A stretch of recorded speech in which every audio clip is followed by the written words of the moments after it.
მოგესალმებით. ბოლო დღეებში გაკეთებულმა არაერთმა განცხადებამ ხელისუფლების წარმომადგენლების მხრიდან ნათლად აჩვენა, რომ სამწუხაროდ ქართული ოცნება მიზანმიმართულად წელავს მასობრივი ტესტირების, საყოველთაო ტესტირების დაწყებას ქვეყანაში. რისი მსხვერპლიც არიან უკვე ექიმები, მაგალითად თეთრი წყაროში. ყველა ახალი შემთხვევა, რომელიც არის გამოვლენილი იმიტომ, რომ დროულად არ ტარდება ტესტი. არათუ მასობრივად ხელმისაწვდომია მთლიანად საზოგადოებისთვის, არამედ მათ ადამიანებს, ვისაც ჭირდება დიაგნოსტიკა და ტესტირება, მათაც კი არ უტარდება დროულად დიაგნოსტიკა და ტესტირება. ამიტომ მივმართავ მთავრობას, რომ დროულად სასწრაფოდ წარმოადგინეთ საჯაროდ დოკუმენტი, რომელშიც წავიკითხავთ, რა სტრატეგიით აპირებთ მასობრივი ტესტირების დაწყებას და განხორციელებას ქვეყანაში. სწორედ თქვენი დანაშაულებრივი ქმედების გამო ჩვენ უკვე 2 თვეა ველოდებით ტესტებს ქვეყანაში, ვრცელდება ვირუსი და რაც ყველაზე საგანგაშოა, 4 მილიარდი ლარი უკვე დაკარგა ქართულმა ეკონომიკამ. ყოველდღიურად საქართველო ღარიბდება 100 მილიონი ლარით. დღეს ასევე გავიგეთ ინფორმაცია, რომ პარასკევს წარმოადგენს რამდენიმე ფარატინა კურსელი პრეზენტაციის სახით, რომელსაც დოკუმენტი არ ახლდა, აი ეს დახმარებებიც კი, როგორც ჩანს, მაისის ბოლოდან დაიწყება. ყოველ შემთხვევაში ჯანდაცვის სამინისტროს წარმომადგენელმა ესე განაცხადა. ანუ ერთი მხრივ სერიოზული პრობლემაა ჯანმრთელობის კუთხით, რომელიც თქვენ შეგვიქმნით და მეორე მხრივ შიმშილისთვის გაწევა მოსახლეობის და მიზანი ერთადერთი. ხელისუფლების შენარჩუნება და პროცესის გაწევა არჩევნებამდე, რომ ზედამხედველები იყოთ საქართველოს მოსახლეობაში. მეგობრებო, ყველაფერს აქვს საზღვაო. ყველაფერს აქვს რაღაცა რაციონალური მარცვალი. ხო არ შეიძლება, რომ აი ესე მთელი მოსახლეობა საქართველოს იყოს მსხვერპლი თქვენი უკიდეგანო დანაშაულებრივი ქმედებების. თქვენ ამ ყველაფერზე პასუხს აგებთ. ჩვენ არ ვაპირებთ, რომ გავჩუნდეთ და ვინმეს უთხრათ, ანუ რაღაცა გვერდზე გავიწიოთ. ყოველდღიურად ხედავთ თქვენ დანაშაულებრივ ქმედებას. პირველი, არ აქვს მასობრივი ტესტირება, შესაბამისად ვირუსი ვრცელდება. მეორე, ეკონომიკა გაჩერებულია უკვე ხელოვნურად ქვეყანაში. ხელოვნურად დღეიდან რომ მანქანების აკრძალვა მოიხსნა, ეს აკრძალვა იმიტომ კი არ მოიხსნა, რომ რამე განსაკუთრებული მოხდა ქვეყანაში. უბრალოდ თქვენი პოხონდრიის ვადა დამთავრდა. ერთკვირიანი პოხონდრიის ვადა, რის გამოც მანქანებით ვერ გადავადგილდებოდით ქვეყანაში. და არა გეგონოთ, რომ გაგვეხარდება ეხლა მანქანებით თუ დავდივართ. დროულად მასობრივი ტესტირება, დროულად ეკონომიკის ამუშავება და რაც ყველაზე მთავარია, დროულად დახმარება მშიერი ადამიანების. ხალხი მშიერია. თქვენ კიდე ბიუროკრატიებზე ფიქრობთ, აქ. დღეს მოვისმინე, რომ 20 მაისისთვის რაღაცა პლატფორმა შეიქმნება, 10-დღიანი პროცედურა ჯანდაცვის სამინისტროს განხილვის, ხალხო, თქვენ ხო არ გონიათ, რომ ხალხი ისეთივე, ასე ვთქვათ, უზრუნველყოფილია, როგორც თქვენ ხართ და თქვენი ოჯახის წევრები. ცოტა გამოფხიზდით, მოიქოკეთ და ამოქმედით. არ გაპატიებთ ამ დანაშაულებრივ ქმედებებს და კიდევ ერთხელ ვამბობ, პირველი მასობრივი ტესტირება დროულად უნდა დაიწყოს, დაგვაკარგინეთ უკვე 2 თვე, მეორე ძალიან მნიშვნელოვანი სწრაფად მნიშვნელობრივი დახმარება უნდა დაიწყოს დღესვე, ხვალვე და არა 1 თვის მერე და ოდესღაც და მესამე დროულად უნდა მოიქოქოს ეკონომიკა. სხვა გამოსავალი არ არის. არ მოგწევთ ჩვენს ზედამხედველად გაფორმების უფლებას შემდეგი 6 თვის მანძილზე. დიდი მადლობა.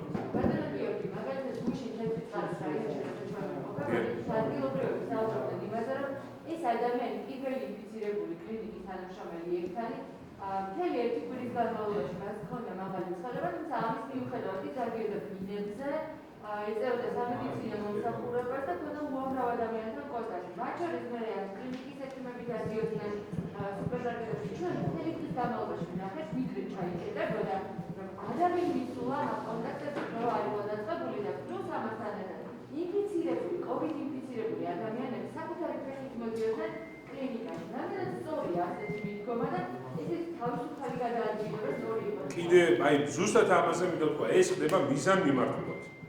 რა არის ქართული ოცნების სტრატეგია? მისი სტრატეგია არის გაწერლოს აი ეს შეზღუდვები, რომელიც დღეს ქვეყანაში არის, რომ არჩევნებამდე მიიტანოს აი ამ საზედამხედველო ფუნქციით საკუთარი თავი. ეს არის დანაშაული. თეთრი წყაროს შემთხვევა კიდევ ერთხელ ადასტურებს ძალიან კონკრეტულ რაღაცას. ტესტირება არა გვაქვს, არ კეთდება. ხო გითხრეს, რომ 10,000-ობით ასეთი ჩამოვიდეთ ისე სად არის ეს ტესტები? ადამიანს სიმპტომი რო აქვს, იმასაც კი არ უკეთებენ ტესტებს და მე სხვერპლი ამ ყველაფერს ხდება მთლიანად საზოგადოება. არა მარტო ის ხალხი, ვისთანაც კონტაქტზე გავიდა ინფიცირებული, არამედ ჩვენ ყველანი რატო ვართ გამოკეტილი სახლებში კითხვა დავსვათ. აი რატო გაგვიჭერეს ეკონომიკა, რატო წაგვარდეს სამუშაო ადგილები? მარტივი ბიზნესის გამო, კორონავირუსის გამო. და თუ კორონავირუსის გავრცელებას არ შეზღუდავ და თუ კორონავირუსს შენ არ ებრძვი და თუ კორონავირუსის დადგენას და დიაგნოსტიკას არ დაიწყებ, ეს ხო რა უადოდ ხო არ გაგრძელდება ეს ყველაფერი რა. ამიტომ ეს ხდება მიზანმიმართულად. ეგ სამთვიანი საკარანტინო ისა რა ქვია ზომების მოხსნის სტრატეგია წარმოგვიდგინეს იმ დათქმით რომ შეიძლება კიდე გადავწიოთ ეს ყველაფერი. აი ხა თეთრი წყაროს შემთხვევა ნახეთ, თეთრი წყაროს შემთხვევის გამო ეხლა კიდე შეიძლება უკან დააბრუნო მანქანების გადაადგილების შესაძლებლობა. ხო, ვარო აი გავცელდა კიდე უფრო ვირუსი. და რატო გავცელდა? ვისი ბრალია, დამნაშავე ვინ არის? ხელისუფლება, ხო? რომელიც არ უვლის უბრალოდ ადამიანებს რა. აი ძალიან მძიმე ვითარებაა, უბრალოდ აი მართლა გულწრფელად მინდა ვთქვა, რომ ესეთი მე არაფერი მინახია. 100 მილიონ ლარს კარგავ მხოლოდ დღეში 100 მილიონ ლარად იმდენ ტესტ ჩამოვიტანოთ, რომ ეხლა დატესტილი იქნებოდა მთელი მოსახლეობა და გასვლილი იქნებოდა ყველაფერი. და ეხლა ვიფიქრებდით საავიაციო ესი გზები როგორ გაგვესა რომ ტურისტები მივიღო საფუძვზე. აი ეგ გეგმაც მაქვს რომ ტურისტები როგორ შეიძლება რომ უკვე ივლისი-აგვისტოში მივიღოთ. ჩეხეთმა გააკეთა მაგალითად, ჩეხეთმა დაიწყო, სხვა ქვეყნებმა დაიწყეს და ესენი ისე არიან გეგონება ჩვენ უფრო დალხენილად ცხოვრობდეთ ვიდრე ჩეხები. ან გერმანელები, ან ავსტრიელები. ყველა ჩქარობს კარანტინის მოხსნას. ესენი პირიქით ამაშვებია რა ქვია. და მარტივ იმის მივი შევიდნენ ხილში რომ რაღაცა ესა დიქტატურას აფორმებენ რა. რომ რასაც უნდა იმას აკეთებენ, რა განაცხადებას ხედავთ. დღეს დილით შოკში ვიყავ, ეხლა მართლა ვაპირებ ტესტირებაზე მხოლოდ საუბარს. შოკში ვიყავ, რომ ჯანდაცვის მინისტრის სამისრო წარმომადგენელი გამოდის და 20 მაისისთვის იქნება პლატფორმაო, სადაც ხალხი დახმარებას შეიტანს განაცხადს, 10 დღე განვიხილავთო და ამის მერე გადაურიცხავთო. წარმოგიდგენიათ თქვენ? აი ხო თქვენს გარშემო ხო არის ხალხი, რა ვიცი, მე 1000-ობით წერს საჭმელი არ არის ხალხ ფიზიკურად, აი პურის ყიდვის შესაძლებლობა აღარ აქვს. და 20 მაისიო, ერთი თვე ანუ ერთი თვე პლატფორმის მომზადებისთვის. Google იმაში რა ქვია, ფორმაში, რა ვიცი, აგერ ჩემებს ვეთქვი და ახლავე გააგზავნებს მაგის სარეგისტრაციო აპლიკაციას. რა უნდა მაგის გაკეთებას? ლილი აკეთებს ხოლმე ყოველ მეორე დღეს ეგეც სარეგისტრაციო აპლიკაციას არის. და გაუგზავნოთ, რა ვიცი, აბა მართლა შოქში ვარ, რა.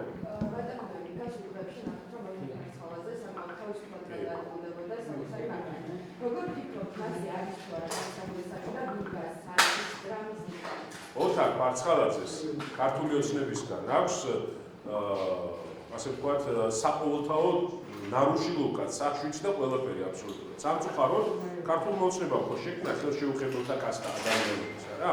ჩვენ გამოკეტა სახლში ადამიანი ვინც მუშაობდა დატოვა უმუშევრად დოგმატურის გარეშე მილიარდები ვინც გააკეთა ქვეყანაში და გაძარცვა საქართველოს იმათ რაც კიდე ის აკეთეთ იარეთ და კიდე მანქანებით და რენჯროვერებით და საიდან აქვს ესეთი რენჯროვერი ოთარ მარცხალაძეს ხო მართლა ორი ბოტასი მივიდა პროკურატურაში დანიშნეს სამსახურში და საიდან აქვს ესეთი ძვირადღირებული მანქანა ეს ერთი და მეორე რომ რა თქმა უნდა მას არანაირი შეზღუდვა არ აქვს კიდე ერთხელ შეზღუდვები არსებობს კანონმორჩილი ხალხისთვის შეზღუდვები არ არსებობს ქართული ოცნებისთვის და მათი ასე ვთქვათ დაჯგუფებისთვის რა შეზღუდვები დაგვიწესეს ჩვენ, თორემ მათ შეზღუდვები საერთოდ არ აქვს არაფერზე დასწრებული. პირიქით, ეხლაც ფულს აკეთებენ პირბადეების კონტრაქტი მართლა მაგითო გააჭერეს, იმიტომ რომ თვითონაც მიხვდნენ რომ ასე ღიად ფულის კეთება უბრალოდ არ შეიძლება რა. სად არის პირბადეები?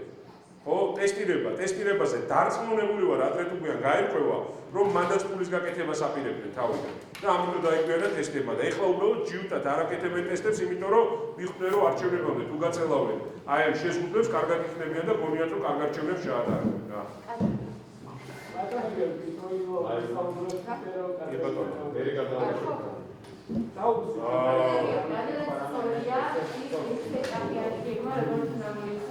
არა, ეს კი. მაგალითად, დღეს იხსნება ეთის სფერო, რომელიც ჩართულად არის ფაქტორი, რომელიც მაგალითად იხსნება მე-4 ეტაპზე. მაგრამ სწორად არის, მე გეტყვით ეს 6 ფაზა, წინა დღეს მე მქონდა ჩართვები სხვა გადაცემებში